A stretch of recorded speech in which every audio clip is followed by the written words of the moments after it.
क्या आपका ध्यान बार बार अपने ब्लिंकिंग, स्वॉलोइंग, ब्रीदिंग इन चीज़ों पे आ जाता है और इसके बाद आप में बहुत ज़्यादा एंग्जाइटी हो जाती है?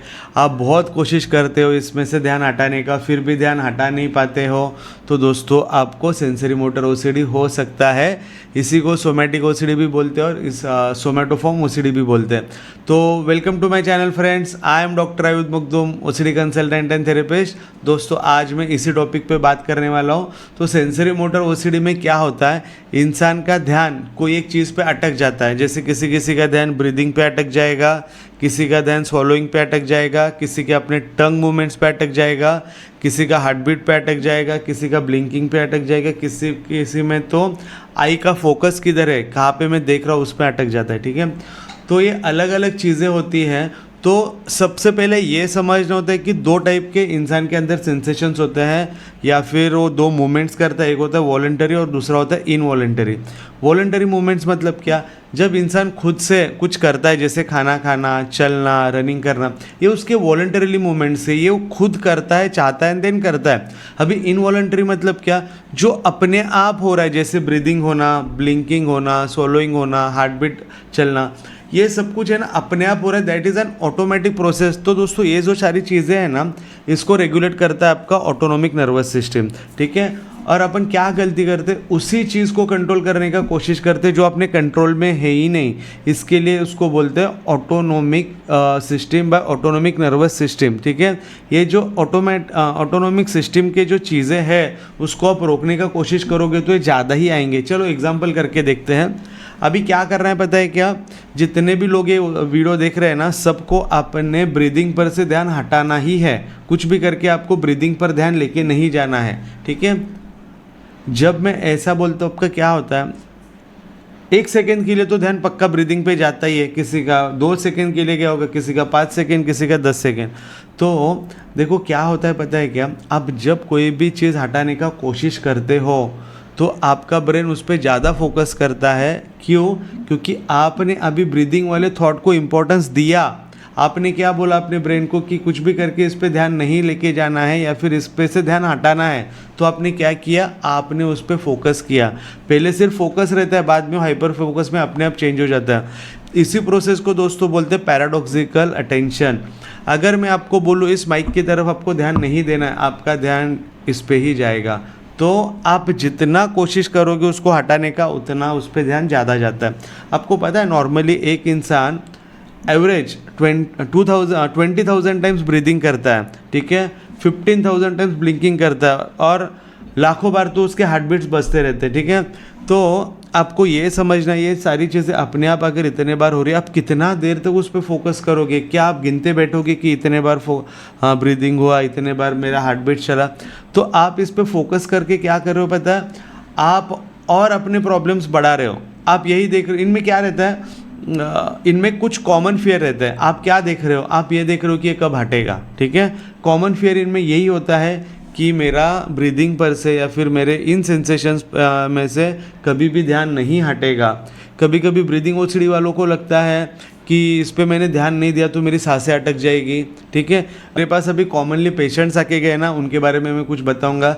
जैसे मेरे पास ब्रीदिंग ओसीडी के पेशेंट्स थे। ठीक है, उनको क्या लगता था, कोई एक पेशेंट था, उनको ऐसा लगता था कि मेरा अगर ब्रीदिंग पर से ध्यान हट गया तो मेरी सांसें रुक जाएगी।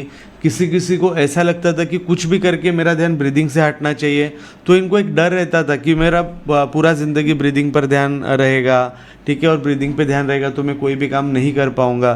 सेंसरी मोटर ओसीडी में कुछ टिपिकल फियर से जो सारे लोगों में होते हैं, जैसे कि सबसे बड़ा फियर रहता है मैं कभी इसमें से ठीक नहीं हो पाऊंगा। दूसरा फियर रहता है मेरा पूरा ज़िंदगी इसी सेंसेशंस में ध्यान देने में चला जाएगा। तीसरा चीज़ होता है मैं कोई भी काम नॉर्मली बाकी लोगों के जैसा नहीं कर पाऊंगा। चौथी चीज़ होती है लोग मुझे जज करेंगे, लोग क्या कहेंगे। ठीक है, पांचवा उनमें डर रहता है कि अगर मैं ऐसे ही रहा तो मैं लाइफ में कुछ भी चीज़ें नहीं कर पाऊंगा, मैं कोई भी काम पे फोकस नहीं कर पाऊंगा और एक दिन में पागल हो जाऊंगा। तो ये कुछ चीज़ें जो सारे सेंसरी मोटर ओसीडी में कॉमन होता है। जैसे मैं आपको पेशेंट्स के एग्जांपल दे रहा था, मेरे एक ब्रीदिंग ओसीडी के पेशेंट थे, उनको ये डर था कि अगर मैंने मेरे सांसों से ध्यान हटा दिया तो मेरी सांसें रुक जाएगी। मेरे और एक ब्रीदिंग ओसीडी के पेशेंट थे, उनको ये डर था कि अगर मैंने ब्रीदिंग पे अच्छे से ध्यान नहीं दिया, ठीक है, तो मैं इसको हटा नहीं पाऊँगा। तो बार बार है ना अपनी ब्रीदिंग पे फोकस करते थे और उनका यही रहता था, एक चेक करते थे। ये मोस्ट कॉमनली क्या इनमें सिम्टम होता है पता है? ये सारे ओसीडी के लोग चेकिंग करते हैं, क्या मैं ठीक से swallowing कर रहा हूँ, क्या मैं ठीक से ब्रीदिंग कर रहा हूँ, क्या मैं ठीक से अभी ब्लिंकिंग कर रहा हूँ। ये है ना कर कर के वो हाइपर फोकस स्टेज में पहुँच जाते हैं। जैसे किसी को swallowing ओसीडी है, वो एक्सेसिव swallowing करते रहेगा या फिर एक्सेसिव फोकस करेगा अपने swallowing को लेके, कहीं बराबर से swallow तो हो रहा है कि नहीं हो रहा है, खुद से करके देखेगा, पानी का सिप पी के देखेगा। तो ये कुछ चीज़ें हैं जो सारे ओसीडीज़ में होता है। अभी मैं बता दूँ, मेरे पास एक swallowing ओसीडी के लोग थे, ठीक है। अभी एक रिसेंट में बता रहा हूँ, लास्ट वीक के पेशेंट थे। लास्ट वीक मतलब उनका पूरा ट्रीटमेंट खत्म हो चुका है। तो swallowing ओसीडी में उनको क्या होता था पता है क्या? उनको एक फियर ऑफ चोकिंग भी था। फियर ऑफ चोकिंग क्या था? उनको ऐसा लगता था कि अगर मैं बाहर लोगों के सामने कुछ भी चीज़ खाता हूँ तो हो सकता है मुझे चोकिंग हो जाए, ठीक है। तो बाहर कभी भी जाते थे ना, पहली बात तो जाना ही अवॉइड करते थे। तो 4 लोगों के बीच चले भी गए ना, तो बार बार है ना अपने swallowing पे ध्यान देते थे। कुछ चीज़ें वो हिडन कंपल्शंस भी करते थे। जैसे क्या? वो टाइम देखते थे कि लोग उनकी तरफ नहीं देख रहे। जब भी लोग उनकी तरफ नहीं देख रहे हैं, वो छुपके से swallowing करते थे। वो इधर उधर मुंडी घुमा के swallowing कर रहे हैं। वो अपने swallowing को इतना ज़्यादा एसेस कर रहे, इवेलुएट कर रहे हैं, अरे मेरे swallowing का आवाज़ आ रहा है क्या, चेक कर रहे हैं। तो ये कुछ कंपल्शंस वो करते थे और उनको हमेशा एक ये रहता था कि मतलब ये अगर मैं बराबर से नहीं करूँगा या फिर मेरा अगर swallowing लोगों ने देख लिया, मेरे swallowing का अगर आवाज़ उनको आ गया तो वो क्या कहेंगे, लोग मेरे बारे में जज करेंगे। और एक swallowing ओसीडी के पेशेंट थे, उनको क्या था? उनको ये डर था, मैं लोगों के सामने जाऊँगा, ठीक है, और कुछ मैं खाने लग गया, फिर कुछ मैंने पानी भी पिया तो मुझे चोकिंग हो जाएगा और मैंने जो खाया है या फिर जो मैंने पिया है वो लोगों के सामने आ जाएगा, ठीक है, फिर लोग मेरे बारे में बुरा कहेंगे, जज करेंगे, ऐसा ख्याल, ठीक है। तो अलग अलग swallowing ओसीडी के लोग होते हैं। एक मेरे पास swallowing ओसीडी के ऐसे भी इंसान थे जिनको है ना बहुत ज़्यादा सलाइवेशन होता था और उनको ऐसा लगता था कि अगर मैंने swallow नहीं किया तो सारा सलाइवा बाहर आ जाएगा और उनको एक अर्ज आता था, बार बार swallow कर रहा है, swallow कर रहा है, swallow कर रहा है। किसी को बार बार क्या करते थे, अपने आप को मिरर में जाके चेक कर रहे हैं, देख रहे हैं कि मैं बराबर से swallow कर रहा हूँ कि नहीं। और उनको और एक चीज़ हो गई थी, वो है परफेक्शन इन swallowing। वो एक परफेक्टली swallow करते थे, ऐसा ही swallow होना चाहिए, इतना ही आवाज़ आना चाहिए, इतना ही % मैंने सलाइवा निकलना चाहिए, एकदम परफेक्शन में वो swallow करते थे। बार बार अपने आप को आईने में जाके चेक करना, फिर बार बार उस पर फोकस करना या फिर कुछ एक्टिविटी करके देखना। तो ये अलग अलग टाइप के कंपल्शंस किया करते थे। बहुत सारे ब्रीदिंग ओसीडी के लोग होते थे। ब्रीदिंग ओसीडी में लोग क्या करते थे, बहुत सारे लोग तो ऐसे, एक पेशेंट मेरे पास ऐसे थे जिनको ये डर था कि मैंने ब्रीदिंग पे ध्यान नहीं दिया तो मेरी सांसें रुक जाएगी। एक पेशेंट ऐसे थे जिनको ऐसा लगता था कि कुछ भी करके मेरा ध्यान ब्रीदिंग पर से मुझे हटाना ही नहीं तो मैं ज़िंदगी में कुछ भी काम नहीं कर पाऊँगा। कोई लोग ये कंपल्शंस करते थे कि जानबूझ के च्युइंग गम खा लिया, जानबूझ के कुछ ना कुछ चबा रहे ताकि उनका ध्यान है ना ब्रीदिंग पर से हट जाए। तो ये कुछ कॉमन कंपल्शंस है जो ये ओसीडी में दिखाई पड़ते हैं। जैसे ब्लिंकिंग कर रहे हैं तो जानबूझ के क्या करेंगे, वो डिस्ट्रैक्ट करेंगे, जानबूझ के रील्स चलाना चालू कर देंगे या फिर जानबूझ के कोई सॉन्ग सुनना चालू करेंगे। तो देखो दोस्तों, ये जो सारे आप कंपल्शंस कर रहे हो because of some kind of fear, ठीक है, ये कभी ख़त्म नहीं होगा, पागल हो जाऊँगा, कुछ काम कर ही नहीं पाऊँगा, लोग क्या कहेंगे। तो आपको है ना सबसे पहले साइको एजुकेशन में वही किया जाता है, आपकी जो फियर्स है ना उस पर फोकस किया जाता है और उसी फोकस पे काम भी किया जाता है, ठीक है। और ये जो सारी चीज़ें आप कंपल्शंस कर रहे हो उसको आपको बंद करना होगा। आप क्या क्या कंपल्शंस कर रहे हो पता? सबसे पहले आपका चेकिंग बंद करना होगा। आप क्या कर रहे हो, बार बार अपना swallowing चेक कर रहे हो, बार बार अपना ब्लिंकिंग ब्रीदिंग चेक कर रहे हो। आप ये देख रहे हो कि मेरा बराबर से ठीक से swallow में कर पा रहा हूँ कि नहीं, ठीक से ब्लिंकिंग कर पा रहा हूँ कि नहीं। ये आपको नहीं करना है। जितना ज़्यादा करोगे ना उतना ज़्यादा ये फोकस करेगा और उतना देर तक आप उसी में पड़े रहोगे, ठीक है। अपन ने एग्जाम्पल भी करके देखा, मैंने माइक के बारे में भी बताया। तो आपको इसमें से बाहर निकलना है तो आपको सबसे पहले एक ही चीज़ करनी है, इनको बार बार चेक नहीं करना है, ठीक है। ये हो गया फिजिकल लेवल पे चेकिंग। अभी इसमें क्या होता है देखो, इसमें ना जैसे अभी रिलीजियस ओसीडी हो गया, कंटेमिनेशन ओसीडी हो गया, उसमें कैसे फिजिकल कंपल्शन बहुत ज़्यादा होते हैं। यहाँ पे फिजिकल कंपल्शन ज़्यादा नहीं होते, यहाँ पे मेंटल कंपल्शन ज़्यादा होते हैं। मतलब वो मेंटल लेवल पे आदमी है ना बार बार सोचने लगता है, वो 24 आवर्स रूमिनेट करता है। रूमिनेशन क्या होता है, जैसे अभी मेरे पास एक पेशेंट थे, वो क्या करते थे पता है, अपना पास्ट और प्रेजेंट को कंपेयर करते थे, उसी में लगे थे। पास्ट में तो मैं चीज़ें नहीं करता था, लेकिन प्रेजेंट में मेरे साथ ये चीज़ें क्यों हो रही है। कॉमन कंपल्शंस भी करते, जैसे है ना, बार बार चेक करते रहना, मैं ठीक से ब्लिंकिंग कर रहा हूँ कि नहीं, मैं ठीक से स्वॉलोइंग कर रहा हूँ कि नहीं, मेरा हार्ट बीट सही से चल रहा है कि नहीं, मैं ठीक से ब्रीदिंग कर रहा हूँ कि नहीं। तो ये आप जितना ज़्यादा करोगे ना, इतना फंस जाओगे। तो ये कुछ कंपल्शंस आपको नहीं करना है। देखो इसमें है ना, फिजिकल कंपल्शंस ज़्यादा नहीं होते हैं, जैसे religious OCD, contamination OCD, toilet OCD में लोग कर रहे हैं ना, वैसे सेंसरी मोटर ओसीडी में मोस्टली मेंटल कंपल्शंस होते हैं। और वो है ना 24 आवर्स एक ही चीज़ करते रहते, रूमिनेशन करते रहते। वो बार बार यही सोचते रहते कि ये कैसे निकलेगा, मेरा इस पे से ध्यान कैसे हटेगा, फिर मैं आगे क्या कर पाऊँगा। वो अपने आप को अपने पास्ट के साथ कंपेयर कर रहे हैं, ठीक है। कोई ऐसा बोल रहा है कि पास्ट में तो ये नहीं था, अभी कैसे आ गया। कोई अपने आप को बाकी लोगों के साथ जज कर रहा है, अरे वो कैसे सॉलोइंग कर रहा है, नोटिस कर रहा है, ठीक है। तो ये कंपैरिजन भी बहुत सारे लोग करते हैं। इनफैक्ट ये लोग हैं ना, ऑनलाइन चेकिंग भी करते हैं, बार बार गूगल पे जाना, चैट जीपीटी पे जाना। कोई कोई लोग डॉक्टर शॉपिंग करता है, बार बार मल्टीपल डॉक्टर्स के पास जाके अपना कुछ ना कुछ टेस्ट करवाते रहना। कोई ईएनटी डॉक्टर के पास जा रहा है, कोई चेस्ट फिजिशियन के पास जा रहा है, कोई ऑप्थेल्मोलॉजिस्ट के पास जा रहा है, बार बार चीज़ें चेक करना। तो ये डॉक्टर शॉपिंग आपको नहीं करना है। बहुत सारे लोग अवॉइडेंसेस कर रहे हैं। क्या अवॉइडेंसेस कर रहे हैं, जैसे कि कुछ भी करके बाहर नहीं जाना, बाहर गया तो मुझे लोग जज करेंगे, या फिर लोगों के सामने चीज़ों को खाना नहीं है, कोई भी चीज़ ऐसी नहीं करना है जिससे स्वॉलो करना पड़े, ना पानी पीना है ना कुछ भी खाना है, ठीक है। बहुत सारे लोगों को ऐसा लगता है कि मैं ब्लिंकिंग बाहर जाके करूँगा, या फिर बार बार ब्लिंकिंग पे ध्यान जाएगा तो लोग कुछ ना कुछ कहेंगे। तो ये कुछ चीज़ें हैं ना, वो उनके मन में आता है, इसके लिए वो करना ही अवॉइड करते, लोगों के सामने जाते ही नहीं। कुछ एक्टिविटीज़ करना रहता है, वो करते ही नहीं, ठीक है। कुछ लोग क्या करते हैं, जैसे मैंने बोला, एक ब्रीदिंग ओसीडी के पेशेंट थे मेरे पास, वो च्युइंगम खाते थे, ठीक है। कोई लोग है ना, थॉट को रिप्लेस करने का कोशिश करते हैं, फिर डिस्ट्रैक्ट करने का कोशिश करेंगे। क्या करेंगे, कोई रील्स देख रहे हैं, कोई कुछ सॉन्ग सुन रहे हैं, कोई कुछ दूसरे एक्टिविटीज़ कर रहे हैं, तो उसको रिप्लेस करने का कोशिश नहीं कर रहे हैं। जितना रिप्लेस करने का कोशिश करोगे उतना वो ज़्यादा आएगा।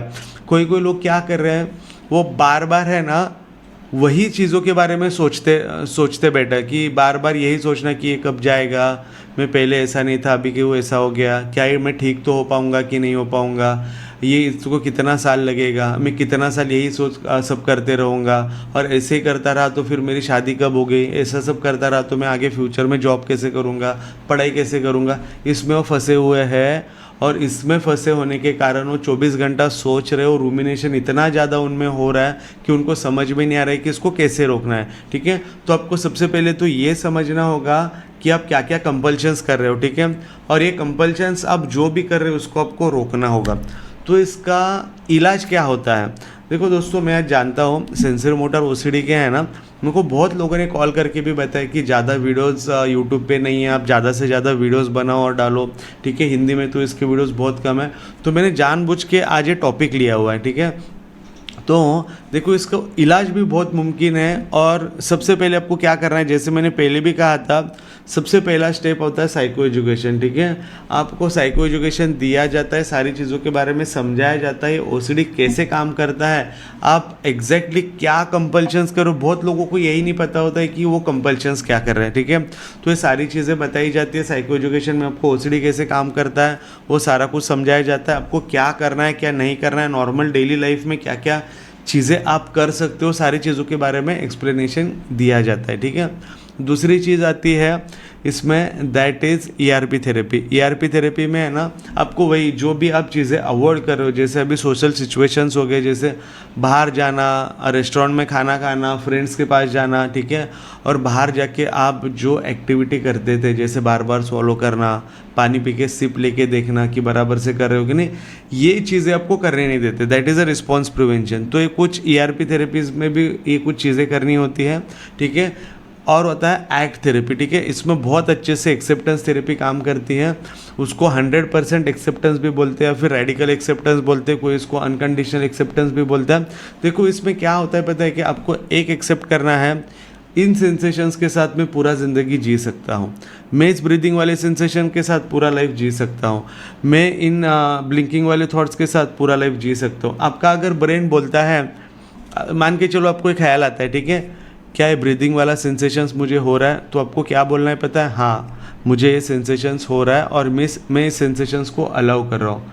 फिर आपको ये भी बोलना है, हो सकता है सेंसेशंस मुझे पूरा दिन आए, तो आपको बोलना है कि हाँ, ये सेंसेशंस पूरा दिन भी आएंगे, 1 साल भी आएंगे, 2 साल भी आएंगे, 10 साल भी आएंगे, तो भी मुझे कोई फ़र्क नहीं पड़ता है। तो आपको है ना हर एक आपके थॉट्स को है ना अलाउ करना है, उसको एक्सेप्ट करना है। जब आप एक्सेप्ट करोगे और अपने लाइफ में सारी चीज़ें करते जाओगे, तो दोस्तों ये जल्द से जल्द अपने आप निकल जाएगा। देखो बहुत लोग क्या गलती कर रहे हैं पता है? बहुत लोग रुके हुए स्टक हो चुके हैं। बहुत लोग को क्या लग रहा है पता है? अरे मैं स्टडीज़ करूँगा, लेकिन कब मेरा ब्रीदिंग पर से ध्यान हटेगा तब। मैं ये एक्टिविटी करूँगा कब? जब मेरा स्वॉलोइंग से ध्यान हटेगा तब। मैं ये चीज़ें, ये मेरी जो हॉबी है, ठीक है, ये मैं कब सीखूँगा? जब मेरा ब्लिंकिंग से ध्यान हटेगा तब। आप ये जो कंडीशंस लगा रहे हो ना, ये कंडीशंस जब आप लगाओगे तो आप इसमें से ठीक नहीं होंगे, ठीक है। आपको क्या करना है? आपको उसको एक्सेप्ट करना है। इन चीज़ों के साथ भी मैं मेरी हॉबीज़ कंप्लीट कर सकता हूँ। इन चीज़ों के साथ भी मैं पढ़ाई कर सकता हूँ। इन चीज़ों के साथ भी मैं सारी लाइफ की एक्टिविटीज़ कर सकता हूँ। जब आप ऐसा बोलते हो ना दोस्तों, तो ब्रेन इन थॉट से बोर होने लग जाता है। आप अभी क्या कर रहे हो पता है? आप एग्जैक्टली वो चीज़ कर रहे हो जो पहले आप गलती करते थे, आप अभी वो नहीं कर रहे हो। अभी आप क्या नहीं कर रहे हो? आप उन थॉट्स को इम्पोर्टेंस नहीं दे रहे हो, उन थॉट्स को मीनिंग नहीं दे रहे हो। आप अगर अपने थॉट्स को इम्पोर्टेंस नहीं देते हो, अपने आप दोस्तों ब्रेन उनमें से इंटरेस्ट लेना लूज़ करता है, और ब्रेन ने जब इंटरेस्ट लेना लूज़ कर दिया तो ब्रेन को लगता है ये थॉट इम्पॉर्टेंट नहीं है। धीरे धीरे करके वो थॉट्स आते भी नहीं और आपको परेशान भी नहीं करते। तो दोस्तों कुछ कुछ चीज़ें हैं जो आपको खुद करके देखना है और खुद इसमें से बाहर निकलने का कोशिश करना है। अगर नहीं है तो दोस्तों मेरा इधर नंबर दिया गया है, आप मेरे नंबर पे कभी भी कॉल करके मेरा अपॉइंटमेंट बुक कर सकते हो। मेरे यहाँ पे ऑनलाइन एंड ऑफलाइन ट्रीटमेंट दोनों भी अवेलेबल है। देखो दोस्तों, देखो अपने ना समाज में थोड़ा ओसीडी के बारे में अवेयरनेस नहीं है, लोगों में जागरूकता नहीं है। तो मैं चाहता हूँ कि लोगों को ओसीडी क्या है पता चले। आप भी अगर यही चाहते हो और आपको भी पता है कि लोगों को नहीं पता है कि ओसीडी क्या होता है, तो ये मेरा वीडियो आप अपने दोस्त परिवार में शेयर कर सकते हो। आपको ये मेरा वीडियो पसंद आया होगा तो लाइक एंड सब्सक्राइब करना ना भूलिएगा। तो दोस्तों वापस मिलेंगे और एक नए वीडियो के साथ, या फिर कुछ ओसीडी से, एंग्जाइटी से रिलेटेड मैं कुछ टिप्स देते रहता हूँ। तो मेरे से जुड़े रहिएगा, और इसके लिए मैं बोलता हूँ कि चैनल को सब्सक्राइब करिए, ताकि मैं जो कुछ भी नया चीज़ डालूँ वो आपके पास पहले पहुँच जाए, ठीक है। चलो दोस्तों, please take care of yourself. Thank you so much, शुक्रिया।